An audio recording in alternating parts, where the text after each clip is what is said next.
Khorjei digital world Mambu Khorjei Mapu ki channel da taram nokchari ngasidi Khongdrum gi Mathel ama tok tajarake Khongdrum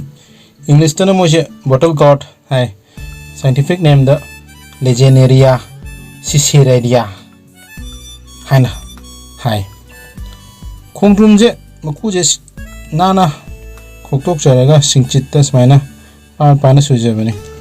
aina thongjagadre Mathel si Khongdrum ano word di am phai si ano de na te adana maru di auja ra maru gi mapa ga singchi se pada ya ra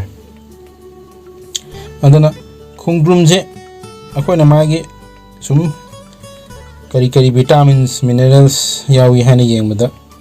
vitamin B3 B5 B6 minerals calcium iron zinc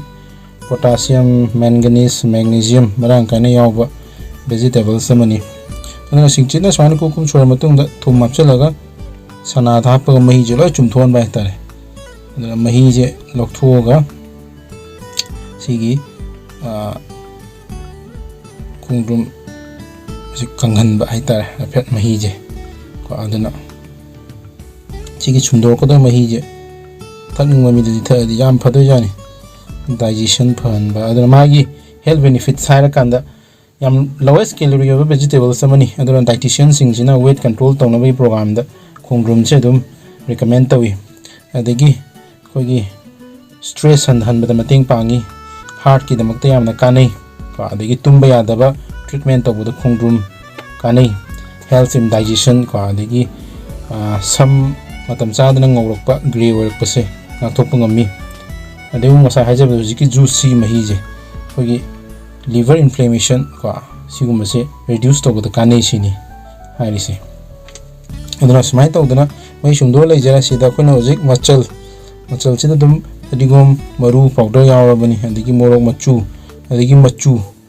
ko thum di hapuroi tum ngasai di hap kamna ko adigi musina mu morok powder morok machu adigi singa janamga suba adigi morok atekpa toro si pran no khaijaba no khaijara punna mix torini Khongdrum je akoina Khongdrum makhan ni thonga champu chaba ko makhan lai se ko ade hoji beson khra hapchalaga to senjara beson sine khra kang badu mateng pang doini adana mapalam dadi dum si Khongdrum gi halwa ko halwa loki ka ji loki ki kheer oina su dum jane adigi barta ko adigi dum chana ga thongba hawai chana ga hai tare ko adamai to bosi dum jane si sina mu khoi gi thau khitang da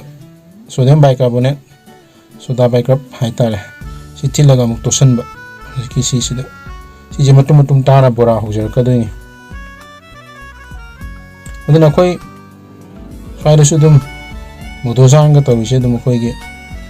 Khongdrum dei ko adana mo se dum sweet dish ta kheer halwa modozang singse leira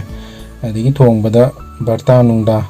leira chana ga thongba yai ko adana hoji pura hogodong na thau heraga matum tara matum oina bora hotazaba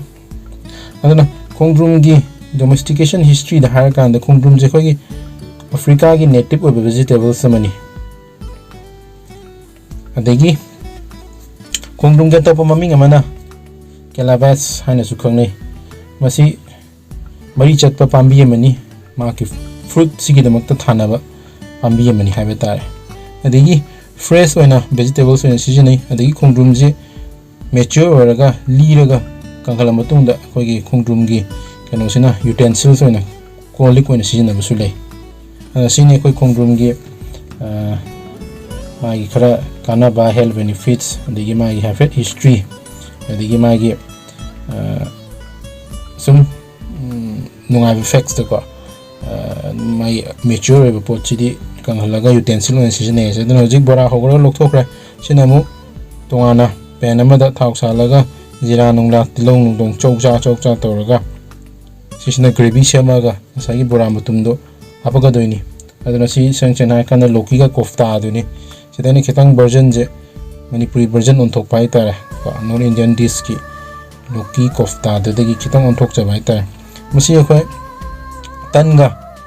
chaba gi di phaba sabji mani sa ka di kya kedong tong mande ko adana masi di tan ja ge na tan gi damakta semba sabji amani aduna tilau chanam sing or matungda khamesin amung oxen jana si chumna process thang ngobuduni dum thau jira yerega tilau chanam sing khamesin ba adagi mo tek pagra apsala ko sumai tawduna tawraga si ji mulla mukanda sina hingni hing kitang thaije si mulla kanda adum mahi hapaga ngasai gi bora tu khra nu khaijare khra thagat na bahai tare thik hoina ba mahi je aduga bora matum matum da hapaga adum sohon bai wani aduna machal hape morok powder hape machu hape ko si bajana munna ba masala nusala hapkibje munna ba dum ngor matung da mai step by step process to lakadoini aduna khongdrum se dum toina sabe aba sinja mani adum ko shwa da suram bajana phangba aduna mula matung da singa sabe hajen jare si sina mai mahi gravy dum oidoini champo sabe yare adagi dum thonga sabe yare adai modurjan nungdurjan khir adai halwa ka sem ba hega dum sabe yare isina sai taw ki do hape thugai ra ne sina mahi ji kha thagat na ba hapchen bhai tar si cho mix to khai ra si gi sorok pada ngasai gi bora matum dak dak hapga to saman hapga si de lore dum kofta je bora se kitang mairo hen ba dong tawi adai bu cha ba di phajana mahau legra samai to padigum hape sini ngasi gi khongdrum gi mathel tan ga cha ba gi di phajana make sena haul haita adana sum